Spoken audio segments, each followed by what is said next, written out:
தவசி விருமாண்டி சீனிச்சாமி ரா கருப்பையா கல்லு. டேய் சின்னவன் பெரிய படாம பத்திரிக்கை வந்திருக்காடாவ. அப்படி என்னடா சீமை இல்லாத காரியம் பண்றாவ?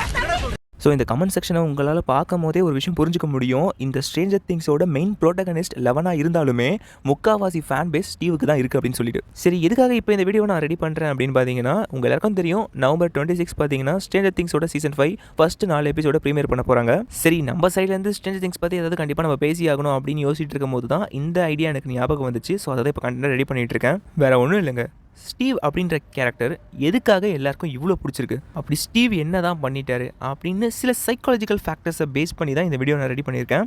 அதனால் வை வில் லவ் ஹிம் அப்படின்ற ஒரு கான்செப்டை பேஸ் பண்ணி ஸ்டீவ் எதுக்காக நமக்கு பிடிச்சிருக்கு அப்படின்ற விஷயத்தை தான் நம்ம இப்போ டிஸ்கஸ் பண்ண போகிறோம். அண்டு இப்போ தான் நீங்கள் நம்ம சேனலை புதுசாக பார்க்குறீங்கன்னா மறக்காமல் நம்ம சேனலை சப்ஸ்கிரைப் பண்ணிக்கோங்க. அண்டு புதுசாக ஹை பட்டன் கொடுத்துருக்காங்க, அந்த ஹை பட்டனை போகிற போக்கில் அப்படியே ப்ரெஸ் பண்ணி விட்டிங்கன்னா நம்ம வீடியோ எல்லாருக்கும் கொஞ்சம் ரீச் ஆகும். இப்போ நம்ம இந்த வீடியோக்குள்ளே போகலாம்.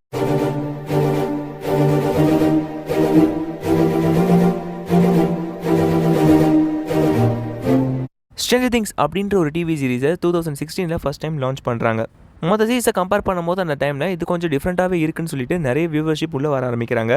அப்படி வரும்போது ஏகப்பட்ட கேரக்டர்ஸ் பார்த்தீங்கன்னா நிறைய பேருக்கு பிடிச்சி போகுது. பட் ஒரு கேரக்டர் பயங்கரமாக வெறுக்கிறாங்க. அது யாருன்னா ஸ்டீவ் ஹேரிங்டன் அப்படின்ற ஒரு கேரக்டர் தான். பிகாஸ் இந்த கேரக்டர் பார்த்தீங்கன்னா கிட்டத்தட்ட யாரு கூடயுமே ரிலேட் பண்ணிக்க முடியாத மாதிரி தான் இந்த கேரக்டர் இருக்கும். ரொம்ப பணக்காரனாக இருப்பான், அண்ட் அது மட்டும் இல்லாமல் ஓவர் ஆட்டிடியூட் காட்டுவான். அண்டு பசங்களுக்கெல்லாம் முடி தான் ரொம்பவே பிடிக்கும். ஸோ அந்த பசங்களுக்கு இல்லாத முடி இவனுக்கு ரொம்பவே நல்லா இருக்கும். ஸோ பொறாமப்படுற மாதிரி ஏகப்பட்ட விஷயங்கள் இருக்குது. அண்ட் அழகான ஒரு கேர்ள் ஃப்ரெண்ட் வேறு இருப்பாள். அண்ட் அந்த பொண்ணு ரொம்ப நல்ல பொண்ணாகவும் இருப்பாள். இப்படி ஒரு நல்ல பொண்ணு இவனுக்கா அப்படின்னு சொல்லிட்டு நினைக்கிற மாதிரி தான் அந்த கேரக்டர் டிசைன் பண்ணியிருப்பாங்க ஃபர்ஸ்ட் சீசனில். கிட்டத்தட்ட பார்த்தீங்கன்னா ஒரு புள்ளி மாதிரி தான் ப்ரெசென்ட் பண்ணியிருப்பாங்க. பட் அவன் புள்ளி கிடையாது, அவன் சுற்றி இருக்கவங்க பார்த்தீங்கன்னா அப்படி இருப்பாங்க. ஸோ அதனால் அவனும் அப்படி தான் அப்படின்னு நமக்கு ஃபீல் ஆகும். இப்படி தான் அந்த கேரக்டர் டிசைன் பண்ணியிருப்பாங்க. ஸோ இதனாலே பார்த்தீங்கன்னா சீசன் 1ல் ஸ்டீவை யாருக்குமே பிடிக்காம போயிடும். பட் ஆஃப்டர் சீசன் 2ல் தான் பார்த்தீங்கன்னா ஒரு விஷயமே நடக்கும். அதாவது என்னன்னா, இவருக்கு கேர்ள் ஃப்ரெண்டாக நான்சின்னு ஒரு கேரக்டர் இருந்திருக்கும். அந்த கேரக்டர் கூட இவருக்கு ஃபர்ஸ்ட் டைம் பிரேக்கப் ஆகிடும். ஸோ ஒரு சின்ன மிஸ் அண்டர்ஸ்டாண்டிங்னால தான் அது ஆச்சுன்னு வச்சுக்கோங்களேன். பட் நம்ம நான்சிக்கே ஒரு குழப்பம் இருக்கும். அதாவது நம்ம ஸ்டீவை உண்மையாக தான் லவ் பண்ணுறோமா அப்படின்னு ஒரு குழப்பத்தில் இருக்கும் போது தான் ஜானத்தன் அப்படின்ற ஒரு கேரக்டர் உள்ள வந்து அவங்களுக்குள்ள ஒரு நல்ல கெமிஸ்ட்ரி ஒர்க் அவுட் ஆகி அவங்க 2 பேர் லவ் பண்ணுற மாதிரி காட்டுவாங்க. ஸோ இந்த மாதிரி எந்த விஷயமே தெரியாத ஸ்டீவ் என்ன பண்ணுறாருன்னா, நான்சி கூட நம்ம எப்படியாவது மறுபடியும் சேர்ந்துடலாம் அப்படின்னு சொல்லிட்டு ஒரு தாட்டில் அவளுக்கு சமாதானப்படுத்தலான்னு போகும்போது தான் டஸ்டின் அப்படின்னு ஒரு கேரக்டர் உள்ள வருது. And the rest is history. Henderson. Henderson. He's back. How many children are you friends with? அதுக்கப்புறம் என்னெல்லாம் நடந்ததுன்னு சொல்லிட்டு உங்களுக்கே தெரியும், நான் சொல்லணுன்ற அவசியமே கிடையாது. அதுக்கப்புறம் தான் நமக்கு ஸ்டீவை ரொம்ப ரொம்ப பிடிக்க ஆரம்பிச்சிருக்கோம். டே லிட்ரலி மீடா அப்படின்னு சொல்கிற மாதிரி தான் அந்த கேரக்டர் அதுக்கப்புறம் டிசைனே பண்ணியிருப்பாங்க. எப்படின்னா, டே இவன்லாம் ஒரு ஆளா அப்படின்னு சொல்கிற மாதிரி நம்மளை வெறுக்க வச்ச கேரக்டரை மச்சான் இவன் தாண்டா ஆளு அப்படின்னு சொல்கிற லெவலுக்கு அந்த கேரக்டரை பயங்கரமாக ரைட் பண்ணியிருப்பாங்க. ஒரு நல்ல கனெக்டிவிட்டி கிடச்சிருக்கும். ஸோ கிட்டத்தட்ட நம்ம எல்லாருக்கும் ஸ்டீவை ஏன் பிடிச்சது அப்படின்றதுக்கான ஒரு குட்டி ஆரிஜின் தான் இது. பட் இன்னும் டீப்பாக சொல்கிறதுக்கு நிறைய விஷயங்கள் இருக்குது. சைக்காலஜிக்கல் ஃபேக்டர்ஸ் படி பார்க்கும்போது ஃபர்ஸ்ட் ஃபேக்டர் நமக்கு ஏன் ஸ்டீவை எவ்வளோ பிடிச்சது அப்படின்னு பார்த்தீங்கன்னா, இஸ் ஹெல்பிங் டெண்டன்சி. மனுஷனாக இருக்க எல்லாருக்குமே மற்றவங்களுக்கு ஹெல்ப் பண்ணணும் அப்படின்ற ஒரு சின்ன பேசிக் கைண்ட் ஆஃப் ஹியூமனிட்டி இருக்கும். பட் நம்மளை சுற்றி இருக்கவங்களாலையும் அண்டு நம்ம சுச்சுவேஷனாலையும் பார்த்தீங்கன்னா நம்மளால் பண்ண முடிகிற ஹெல்ப்பை நம்ம நிறைய பேருக்கு பண்ணாமலே இங்கே போயிடுறோம். அதுதான் உண்மை. ஃபார் எக்ஸாம்பிள் நான் ஒரு இன்சிடெண்ட்டை சொல்கிறேன். நான் ஒரு இடத்துக்கு போக வேண்டிய ஒரு சுச்சுவேஷன் இருந்துச்சு. ஸோ அந்த இடத்துக்கு போகிறதுக்கு டைமும் ஆயிடுச்சு. எனக்கு ரொம்ப நேரம் கழிச்சு ஒரு பஸ் கிடச்சிது.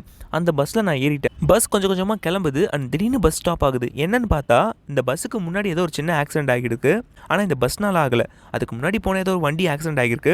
ஸோ அந்த வண்டியிலேருந்து கீழே விழுந்தவருக்கு பார்த்தீங்கன்னா கொஞ்சம் அடிபட்டுருது. என்னால் இந்த சுச்சுவேஷனில் அந்த பஸ்லேருந்து இறங்கி போயிட்டு அந்த அடிப்பட்டவருக்கு ஹெல்ப் பண்ண முடியும். பட் நான் அதை பண்ணலை. Because most of the people அதை பண்ணவும் மாட்டாங்க. ஏற்கனவே ஏதாவது ஆள் சேர்ந்துட்டாங்கன்னா நம்ம எதுக்கு பண்ணணும் அப்படின்னு சொல்லிட்டு விட்டுறாங்க. ஸோ இந்த இடத்துல நம்மளால் ஹெல்ப் பண்ண முடிகிற ஒரு சுச்சுவேஷன் நமக்கு இருக்குது. பட் நம்ம அதை பண்ணலை. ஸோ இதுதான் நமக்குள்ளே இருக்க அந்த பேசிக்கான ப்ராப்ளமே. ஆனால் இந்த ஸ்ட்ரேஞ்சர் திங்ஸில் பார்க்குற இந்த ஸ்டீவ் கேரக்டர் பார்த்தீங்கன்னா அப்படி கிடையவே கிடையாது. எந்த ஒரு ப்ராப்ளமாக இருந்தாலுமே அவர் போய் ஹெல்ப் பண்ணுவார். ப்ரோ அது சீரீஸில் காட்டுறாங்க, அதுக்குன்னு ரியல் லைஃப்பில் அப்படி இருக்குமான்னு கேட்டிங்கன்னா கண்டிப்பாக இருக்காது தான். பட் இருந்தாலும் நமக்கு அந்த ஸ்டீவ் கேரக்டரை பார்க்கும்போது ஒரு டோபமைன் கிடைக்குது. நம்மளால ஒரு விஷயம் பண்ண முடிகிற சுச்சுவேஷன் நமக்கு இருந்தும் நம்ம பண்ண முடியல. ஆனால் அதை டிவிலேயே இல்லை நமக்கு பிடிச்ச கேரக்டர் பண்ணும்போது அது ஒரு கைண்ட் ஆஃப் டோபமைனை நமக்கு கொடுக்கும். ஸோ அதனால தான் பார்த்தீங்கன்னா ஸ்டீவை இந்த வகையில் நமக்கு ரொம்பவே பிடிச்சிருக்கு. ஸோ நான் இப்போ உங்ககிட்ட சொன்னது பேசிக் கைண்ட் ஆஃப் ஒரு ஹியூமனிட்டி அண்ட் மற்றவங்க ஹெல்ப் பண்ணுற ஒரு விஷயம் அப்படின்னு சொல்ல வந்தேன். ஆனால் டிவிலேயும் அந்த ஸ்ட்ரேஞ்சர் திங்ஸ்ன்ற சீரீஸில் பார்த்தீங்கன்னா இதை வந்து கொஞ்சம் நெக்ஸ்ட் லெவல் கொண்டு போயிருப்பாங்க. அதாவது அப்சைட் டவுன் அண்ட் மான்ஸ்டர்ஸ் இதுக்கிட்ட இருந்தெல்லாம் மற்றவங்களை காப்பாற்றுற மாதிரி அந்த ஸ்டீவ் கேரக்டர் கொண்டு போயிருப்பாங்க. இருப்பாங்க. அண்ட் மெயின் விஷயம் என்னன்னா, இந்த ஸ்டீவன்ற கேரக்டருக்கு எந்த ஒரு பவர்ஸும் கிடையாது. அந்த ஸ்ட்ரேஞ்சர் திங்ஸ்ன்ற சீரீஸில் நிறைய பவர்ஃபுல் கேரக்டர்ஸை காட்டும் போது ஸ்டீவன்ற கேரக்டர்ஸ்க்கு பவரே கிடையாது. கிட்டத்தட்ட நம்மள மாதிரி ஒரு நார்மல் மனுஷன் தான். பட் அதெல்லாம் தாண்டி ரிஸ்க் எடுத்து மற்றவங்களை காப்பாற்றணும்னு நினைக்கிறான்ல, அதனால தான் நமக்கு ஸ்டீவை இன்னுமே பிடிக்கும். நமக்கு என்ன ஆனாலும் பரவாயில்ல, ஆனால் நம்ம மற்றவங்களுக்கு கண்டிப்பாக ஹெல்ப் பண்ணி ஆகணும் அப்படின்ற ஒரு தாட் இருக்குல்ல. ஸோ அதனால தான் கண்டிப்பாக நமக்கு ஸ்டீவன்ற கேரக்டர் இவ்வளோ பிடிச்சிருக்கு. அண்ட் செகண்ட் ஃபேக்டர் என்னன்னா, is carrying for other, literally A brotherhood. Steve பார்த்தீங்கன்னா ஒரு பேபி சிட்டர் அப்படின்ற ஒரு பட்ட பேர் வச்சு அந்த சீரீஸில் கூப்பிட்டு இருப்பாங்க. பிகாஸ் பார்த்தீங்கன்னா அவர் சுற்றி இருக்கவங்கள அவர் நல்லா பார்த்துப்பார். என்னதான் பார்த்தீங்கன்னா ஸ்டீவுக்கு ஒரு நல்ல லவ் ஸ்டோரி அமையலனாலுமே அவருக்கு ஒரு நல்ல பிரதர்ஹுட் ஸ்டோரி அமைஞ்சிருக்கு. டஸ்டின் விஷயத்தில் இருக்கட்டும், அண்ட் டஸ்டினை சுற்றி இருக்க ஃப்ரெண்ட்ஸ் அண்ட் மற்றவங்களை எல்லாருமே ப்ரொடெக்ட் பண்ணணும் அப்படின்னு நினைக்கிற ஒரு கேரக்டராக தான் அவர் இருப்பார். ஸோ இந்த ஒரு விஷயத்துலேயும் பார்த்தீங்கன்னா ஸ்டீவ் கூட நம்மளால ஈஸியாக கனெக்ட் பண்ணிக்க முடியும். நமக்கு பிடிச்சவங்களை நம்ம கண்டிப்பாக பாதுகாக்கணும் தான் நினைப்போம். ஸோ அந்த வேலையை தான் ஸ்டீவும் பண்ணிட்டு இருக்காரு. பட் அவர் எக்ஸ்ட்ரீம் டு த கோர் லெவலுக்கு பண்ணிட்டு இருப்பாரு. அந்த அப்சைட் டவுனில் இருக்க மான்ஸ்டர்ஸ் கிட்ட இருந்தோ சரி, மற்றவங்க கிட்ட இருந்தோ சரி, தனக்கு பிடிச்சவங்களை காப்பாற்றணும் அப்படின்னு நினைப்பாரு. தனக்கு பிடிச்சவங்க மட்டும் இல்லாமல் காமனாக நிறைய பேர் காப்பாற்றணும் நினைப்பாரு. கிட்டத்தட்ட ஸ்டீவ் பார்த்தீங்கன்னா ஒரு சூப்பர் பவர் இல்லாத ஒரு சூப்பர் ஹீரோங்க. அவ்வளோதான், சிம்பிளாக சொல்ல போனோம்னா அதுதான். ஸோ இந்த ஒரு விஷயத்தினால பார்த்தீங்கன்னா ஸ்டீவ் நமக்கு ரொம்பவே பிடிக்கும். அண்ட் த தேர்ட் ஃபேக்டர் என்னன்னா, இஸ் நாட் ஜட்ஜிங் அதர்ஸ். அவர் யாரையுமே ஜட்ஜ் பண்ணவே மாட்டார். நம்ம வாழ்க்கையில் எல்லாரையுமே ஏதாவது ஒரு விஷயத்தில் ஜட்ஜ் பண்ணிட்டு தான் இருப்போம். அவங்க கலரை வச்சும் சரி, அவங்க கேரக்டர் வச்சும் சரி, அவங்க பேசுகிறத வச்சும் சரி, கண்டிப்பாக நம்ம ஜட்ஜ் பண்ணிட்டு தான் இருப்போம். அது நம்ம பண்ணுற மிஸ்டேக் தான். நம்ம அறியாமையில் கூட அதை பண்ணுவோம். ஆனால் நம்ம ஸ்டீவ் இதை பண்ண மாட்டார். ஃபார் பெஸ்ட் எக்ஸாம்பிள் ராபின் விஷயத்தில் சொல்கிறேன். ராபின் கிட்ட போயிட்டு எனக்கு மேலே இன்ட்ரெஸ்ட் இருக்குது அப்படின்ற விஷயத்த சொன்னதுக்கப்புறம், ராபின் ஒரு LGBTQ அப்படின்ற ஒரு விஷயம் தெரிஞ்சதுக்கப்புறம் ராபினோட அந்த விஷயத்தை அவர் மதிச்சிருப்பார். அவள் இப்படி இருக்கிறதுனால தான் அவளை யாரும் ஒதுக்குறாங்களா அப்படின்னு தெரிஞ்சிட்டக்கப்புறம் ராபின் கூட இன்னமே நல்லா ஃப்ரெண்ட் ஆகிடுவார் அவர். ஸோ நம்ம சீசன் 1 பார்த்த கேரக்டரா இது அப்படின்னு வாயை பொழக்கிற அளவுக்கு தான் பார்த்தீங்கன்னா இந்த சீசன் 3 நம்ம ஸ்டீவோட ரைட்டிங்கே இருக்கும். லிட்டராக நம்ம எல்லாருமே ஜட்ஜ் பண்ணுவோம் எல்லாருமே. ஸோ அந்த தப்பை நம்ம ஸ்டீவ் பண்ணல. ஸோ அதனாலேயும் பார்த்தீங்கன்னா நமக்கு ஸ்டீவ் ரொம்பவே பிடிச்சது. அண்ட் 4வது விஷயம் என்னன்னு பார்த்தீங்கன்னா மயிறு. எஸ், கண்டிப்பாக அவரோட முடி தான். ஸோ அவர் முடியை பிடிக்காதுன்னு யாராலையும் சொல்ல முடியாது. இன்டர்வியூவில் அவரை இன்டர்வியூ எடுக்க வரவங்களே பார்த்தீங்கன்னா உங்கள் முடியை நான் கொஞ்சம் தொட்டு பார்த்துக்கணுமா அப்படின்னு கேட்குறாங்க. ஸோ அந்த லெவலுக்கு பார்த்தீங்கன்னா ஒரு முடியை நல்லா மெயின்டைன் பண்ணுறாரு. ஸோ ஸ்டீவோட முடியெல்லாம் பார்க்கும்போது லைட்டாக ஒரு மாதிரி தான் இருக்குது, கஷ்டமாக. எனக்கு பொறாமலாம் இல்லை, லைட்டாக பொறாம தான். பட் ஓகே, அவருக்கு அமைஞ்சிருக்கு, நமக்கு அமையலை, அவ்வளோதான். ஸோ இதனாலேயும் பார்த்தீங்கன்னா ஸ்டீவை நமக்கு ரொம்ப பிடிக்கும். அண்ட் 5வது விஷயம், இதுதான் முக்கியமான விஷயம். இதை நான் ஃபஸ்ட்டே சொல்லியிருக்கேன், பட் லாஸ்ட்டாக சொல்கிறேன். He let Nancy go.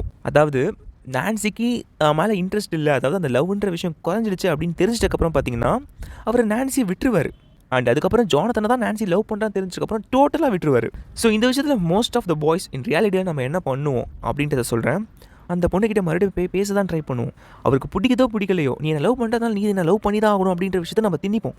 But அதுக்கு பின்னாடி என்ன நடக்குது அப்படின்னு தெரியாமலேயே நம்ம இவ்வளோ தப்பு பண்ணிகிட்டு இருப்போம். அவளுக்கு பிடிக்கலையா, அவ்வளோதான், அதோட விட்டுறணும். அந்த சாப்டர் போய் மறுபடியும் கண்டினியூ பண்ணணும்னு நம்ம நினச்சா கண்டிப்பாக ஃபஸ்ட் இருந்ததோட அது மோசமாக தான் ஆகும். இந்த விஷயத்தில் நம்ம தலைமை ஸ்டீவாக பாராட்டி ஆகணும். ஸோ நான்சிக்கு ஜானதான் தான் பிடிச்சிச்சு அப்படின்னு தெரிஞ்சிட்டக்கப்புறம் அதை விட்டுருவார். அண்டு நான்சிக்கிட்ட ஒரு நல்ல க்ளோஷரை கொடுத்துருவார். அதாவது நீ இப்போ ஜானத்தன் கொடுக்குறதுக்குலாம் பிரச்சனையே கிடையாது, பட் இருந்தாலும் நான் உன்னை இப்படி தான் லவ் பண்ணேன் அப்படின்னு அவரோட விஷயத்தை கன்ஃபஸ் பண்ணுவார். ஸோ அதெல்லாம் தப்பே கிடையாது. நான்சி என்ன தான் பிரேக்கப் ஆகிட்டு ஜானத்தனை லவ் பண்ணாலுமே நம்ம தலைமை பார்த்தீங்கன்னா நான்சிக்கு அப்புறம் எந்த பொண்ணையும் பார்க்கவே இல்லை. அவளால் 1000 பொண்ணுங்களை கூட மடக்கிற அளவுக்கு அவர்கிட்ட ஒரு சார்ம் அண்ட் அட்ராக்டிவ்னஸ் இருக்குது. பட் இருந்தாலும் நம்ம தலைமை அதை பண்ணவே கிடையாது. ஒரு பொண்ணுனா அந்த ஒரு பொண்ணு மட்டும்தான் அப்படின்னே இருந்துட்டார். ஸோ அதனாலே பார்த்தீங்கன்னா ஸ்டீவ் எல்லாருக்கும் ரொம்பவே பிடிச்சிருச்சு. முக்கியமாக நான்சியை அவளோட வழியில் போக விட்டதுன்றது ஒரு நல்ல விஷயம். ஸோ அது ஸ்டீவ் மேலே நமக்கு இன்னும் மரியாதை அதிகமாக தான் இருந்துச்சு. ஸோ கண்டிப்பாக நீங்கள் ஸ்டீவ் கிட்டேருந்து இது ஒரு லைஃப் லெசனாகவே எடுத்துக்கலாம். ஸோ எதுக்கு வேணால் நீங்கள் அப்ளை பண்ணிக்கலாம். உங்கள் லைஃப்லேருந்து உங்களுக்கு பிடிச்சவங்க யாரோ ஒருத்தவங்க விருப்பம் இல்லாமல் உங்கள் கூட இதுக்கு மேலே இருக்க முடியாது அப்படின்னு சொல்லிட்டு அதை பிரேக் பண்ணி போகிறாங்கன்னா அவங்கள போக விட்டுருங்க. ஸோ மறுபடியும் போய் அதை கண்டினியூ பண்ணணும் அப்படின்னு ஆசைப்பட்டிங்கன்னா கண்டிப்பாக அது ஒரு மிகப்பெரிய டிசாஸ்டரில் தான் முடியும். சில பேர் அந்த தப்பாக பண்ணியிருக்கலாம், பட் மறுபடியும் அதை பண்ண வேணாம் அப்படின்னு தான் நான் சொல்கிறேன். அதாவது நான் சொல்லலை, இதுலேருந்து நீங்கள் கற்றுக்கோங்க அப்படின்னு சொல்ல வரேன். இதுக்கு பெஸ்ட் எக்ஸாம்பிள் பார்த்தீங்கன்னா நம்ம ஊரில் ஒரு படம் நல்லா ஓடி இருக்கும். ஸோ அந்த நல்லா ஓடின படத்துக்கு பார்த்தீங்கன்னா பார்ட் 2 எடுக்கிறேன்னு சொல்லிட்டு அந்த படத்தையே பார்த்தீங்கன்னா கொதறி வச்சுருவாங்க. ஸோ பார்ட் 1க்கான மரியாதையே போயிடும். அதே மாதிரி தான் இந்த விஷயமும்.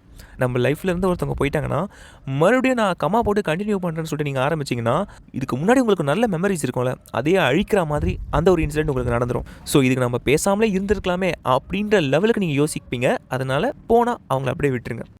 அப்பல இவன் தான் எங்கேயோ செமத்தியாக வாங்கியிருக்கான், இங்கே வந்து வேற எவனோ வாங்கின மாதிரி அவுத்துறான் பார்த்தியா. ஸோ ரொம்ப புலம்புறதை பார்த்துட்டு நீங்கள் ரொம்ப யோசிக்காதீங்க. நான் ஜஸ்ட் உங்களுக்கு சொன்னேன், அவ்வளோதான். ஸோ இப்போ நான் சொன்ன விஷயங்கள்னால தான் பார்த்தீங்கன்னா சைக்காலஜிக்கலாக நம்ம ஸ்டீவ் கூட நல்லா கனெக்ட் ஆகிருப்போம். அண்ட் அந்த கேரக்டர் நமக்கு ரொம்பவே பிடிச்சிருக்கும். ஸோ நான் சொன்ன விஷயங்கள் இல்லாமல் உங்களுக்கு ஏதாவது ஒரு விஷயம் தோணியிருக்கோம்ல, இதனால எனக்கு ரொம்ப ஸ்டீவை பிடிச்சது அப்படின்னு சொல்லிட்டு அப்படி ஏதாவது ஒரு மேட்டர் இருந்ததுன்னா அதை மறக்காம கீழே கமெண்ட்டில் சொல்லுங்கள், எல்லாருமே தெரிஞ்சுக்கிட்டோம். ஸோ இதே மாதிரி அடுத்த அவசரமான வீடியோவில் உங்களை மீட் பண்ணுற வரைக்கும் stay connect with Dixter movie channel. And once again welcome to Dixter movie channel. எல்லாருமே ஷேர் பண்ணி நம்ம சேனலை சப்ஸ்கிரைப் பண்ணிக்கோங்க. தேங்க்யூ.